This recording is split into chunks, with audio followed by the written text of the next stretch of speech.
Good morning students. 10th மேத்ஸில் algebra பார்த்துட்ருக்குறோம். அல்ஜிப்ராவில் மேட்ரிக்ஸ் தான் இன்றைக்கி பார்க்க போகிறோம். ஸோ மேட்ரிக்ஸ் அப்படின்னா என்னென்னா, நம்ம வீட்டில் யூஸ் பண்ணக்கூடிய மந்த்லி கேலண்டர் இருக்கு இல்லையா, ஸோ அந்த ஃபார்மேட்டில் இருக்கக்கூடிய அந்த நம்பர் அரேஞ்ச்மெண்ட்ஸை தான் மேட்ரிக்ஸ் அப்படின்னு சொல்கிறோம். ஸோ இங்கே கொடுத்துருக்காங்க பாருங்கள், 12, 24, 27, 17, 6, 7, 11, 4, 10, 12, 5. ஸோ இந்த ஆர்டரில் எழுதக்கூடிய அந்த நம்பர் ஃபார்மேட்டை தான் மேட்ரிக்ஸ் அப்படின்னு சொல்கிறோம். ஸோ 2 நம்பருக்கு இடையில கொஞ்சம் கேப் விட்டு எழுதணும். ஓகேவா? ஸோ இதில் இந்த ஹரிசாண்டல் லைன் ஆர்டரில் எழுதக்கூடிய இந்த நம்பர் ஃபார்மேட்டை ரோ அப்படின்னு சொல்கிறோம். ஓகேவா? ஸோ அப்போ இதில் பார்த்தீங்கன்னா, இது ஃபஸ்ட்டு ரோ, இது செகண்ட் ரோ, இது தேர்ட் ரோ, இது ஃபோர்த் ரோ. அதே மாதிரி வெர்டிக்கல் லைன் ஆர்டரில் எழுதக்கூடிய இந்த நம்பர்ஸை காலம் அப்படின்னு சொல்கிறோம். ஸோ இது ஃபஸ்ட் காலம், இது செகண்ட் காலம், இது தேர்ட் காலம். ஓகேவா? ஸோ இதுதான் matrix.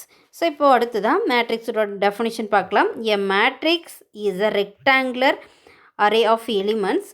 The horizontal arrangements are called rows and vertical arrangements are called columns அப்படின்னு சொல்கிறோம்.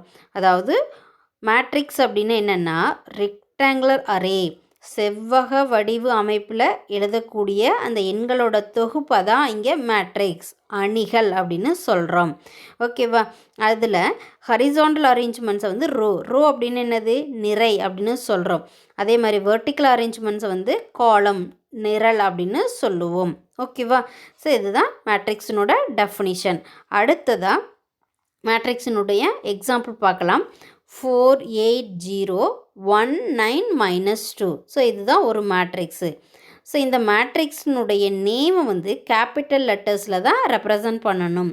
அதே மாதிரி ஸ்மால் லெட்டர்ஸ் வந்து அந்த மேட்ரிக்ஸினோட எலிமெண்ட்ஸாக நம்ம யூஸ் பண்ணுவோம். ஓகேவா? ஸோ இது எல்லாமே மேட்ரிக்ஸுக்கு கொடுத்துருக்கக்கூடிய எக்ஸாம்பிள்ஸ். ஓகேவா? First one, second one, third one. இந்த 3 எக்ஸாம்பிள்ஸும் மேட்ரிக்ஸுக்கான எக்ஸாம்பிள்ஸ் அப்படின்னு சொல்லலாம். அடுத்ததாக மேட்ரிக்ஸினோட ஆர்டர் என்னன்னு பார்க்கலாம். Order of matrix. ஓகேவா? ஸோ இப்போ ஒரு மேட்ரிக்ஸ் அப்படின்னா அதில் ரோ அண்ட் காலம் கண்டிப்பாக இருக்கும் அப்படின்னு ஃபஸ்ட்டே சொன்னோம். அப்போ அதில் எத்தனை ரோஸ் இருக்குது, எவ்வளோ காலம்ஸ் இருக்குது அப்படின்னு டிஃபைன் பண்ணுறது தான் ஆர்டர் ஆஃப் அ மேட்ரிக்ஸ் அப்படின்னு சொல்கிறோம். ஓகேவா? ஸோ அப்போ ஃபஸ்ட்டு வந்து ரோவை சொல்லிட்டு தான் காலம் சொல்லணும். ஃபஸ்ட்டு எத்தனை அந்த மேட்ரிக்ஸில் எத்தனை ரோ இருக்குது அப்படின்னு கவுண்ட் பண்ணணும். அடுத்ததாக எவ்வளோ காலம்ஸ் இருக்குதுன்னு கவுண்ட் பண்ணிங்க அப்படின்னா அதை தான் நம்ம ஆர்டர் ஆஃப் அ மேட்ரிக்ஸ் அப்படின்னு சொல்கிறோம். ஸோ அதை எப்படி எழுதலாம் அப்படின்னா, M/N, அதாவது இந்த இன்ட்டு இருக்கு இல்லையா, இதை வந்து பை அப்படின்னு தான் ரீட் பண்ணணும். ஓகேவா? M/N இல்லைன்னா M×N அப்படின்னு ரீட் பண்ணணும். இது வந்து ப்ராடக்ட் கிடையாது. ஓகேவா? M/N அப்படிங்கிறது நாட் அ ப்ராடக்ட். ஓகே, சரி. அடுத்ததாக இந்த மேட்ரிக்ஸினோட ஜென்ரல் ஃபார்ம் என்னன்னு பார்க்கலாம். A = A11, A12, extra A1J, extra A1N. அப்போது இது ஃபஸ்ட்டு ரோனுடைய ஜென்ரல் ஃபார்ம். அப்போது A11 அப்படிங்கிறது வந்து ஃபஸ்ட்டு ரோ, ஃபஸ்ட்டு காலம். A12ங்கிறது ஃபஸ்ட்டு ரோ, செகண்ட் காலம். அப்போது 1 அப்படிங்கிறது அந்த ஃபஸ்ட்டில் இருக்கக்கூடிய 1 வந்து ரோவையும், செகண்டாக இருக்கக்கூடிய 1 வந்து காலமையும் டிஃபைன் பண்ணுறது.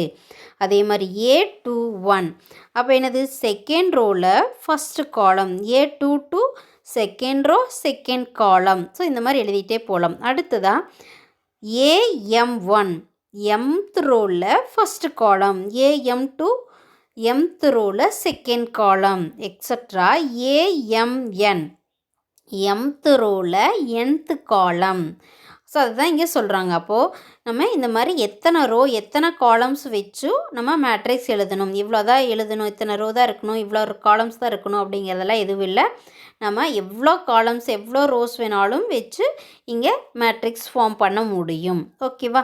ஸோ இதுதான் மேட்ரிக்ஸினுடைய ஜென்ரல் ஃபார்ம். அடுத்ததாக total number of elements. Total number of elements அப்படிங்கிறப்போ அதில் இருக்கக்கூடிய எலிமெண்ட்ஸ் எவ்வளவு அப்படின்னு பார்த்தோம்னா, இப்போ இந்த மேட்ரிக்ஸ் எடுத்துக்கிறீங்க, இதில் இருக்கக்கூடிய டோட்டல் நம்பர் ஆஃப் எலிமெண்ட்ஸ் அப்படின்னு பார்த்தோம்னா எத்தனை இருக்குது? 6 எலிமெண்ட்ஸ் இருக்கா? 1, 2, 3, 4, 5, 6 எலிமெண்ட்ஸ் இருக்குது. ஸோ அதுதான் இங்கே சொல்கிறாங்க.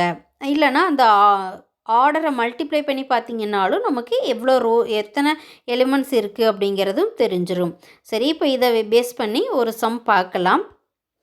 எக்ஸசைஸில் first sum Question, in the matrix A equal to 8943 minus 1 root 7 root 3 by 2 5 1430 6 8 minus 11 1.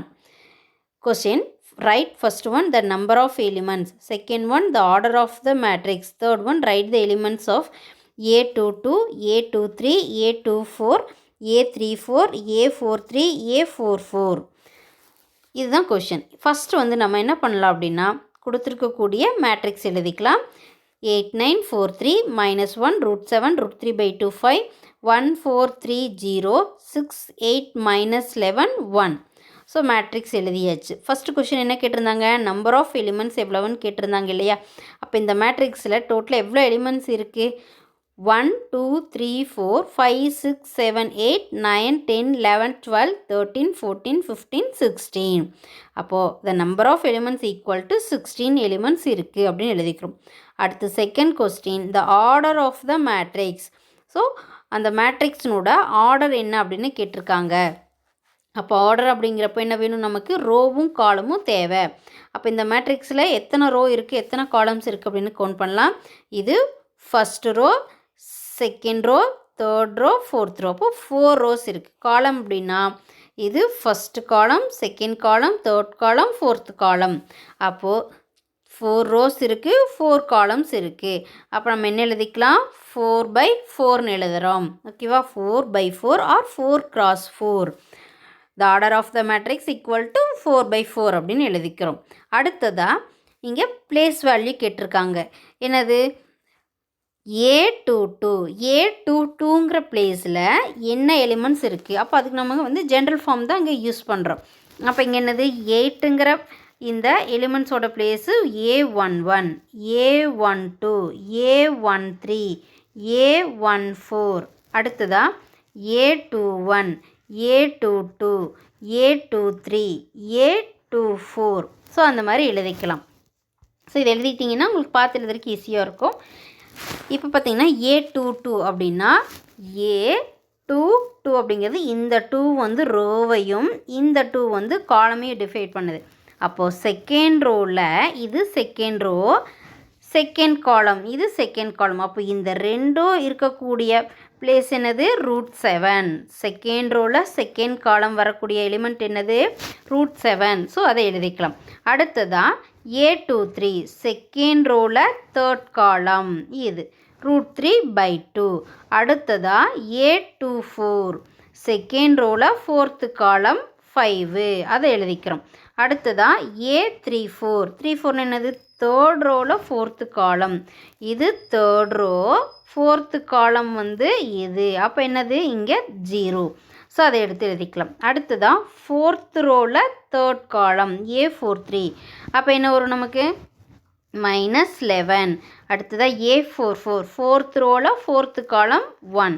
So அதை எடுத்து எழுதிக்கிறோம். ஸோ இப்போ இது ஃபஸ்ட் சம் முடிஞ்சுது. அடுத்ததாக செகண்ட் சம்.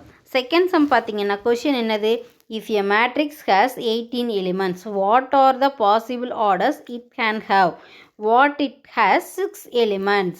அதாவது ஒரு மேட்ரிக்ஸில் 18 எலிமெண்ட்ஸ் இருந்தால் பாசிபிள் ஆர்டர்ஸ் என்னென்ன, 6 எலிமெண்ட்ஸ் இருந்தது அப்படின்னா பாசிபிள் ஆர்டர்ஸ் என்ன அப்படின்னு கொஷின் கேட்டிருக்காங்க. அப்போ நம்ம முன்னாடி 10 சம்மில் டோட்டல் நம்பர் ஆஃப் எலிமெண்ட்ஸ் எவ்வளோ இருந்தது, 16 இருந்தது. அதுக்கு ஆர்டர் என்ன பார்த்தோம், 4/4 அப்படின்னு பார்த்தோம். அதே மாதிரி வேறு ஆர்டர் என்னென்னலாம் இருக்கும், அதே மாதிரி தான் இங்கே 18 எலிமெண்ட்ஸுக்கு என்னென்ன ஆர்டர்ஸ் பாசிபிளாக என்னென்ன வரும் அப்படின்னு கேட்டிருக்காங்க. ஸோ அதை எழுதிக்கலாம். த பாசிபிள் ஆர்டர்ஸ் ஃபார் 18 எலிமெண்ட்ஸ்.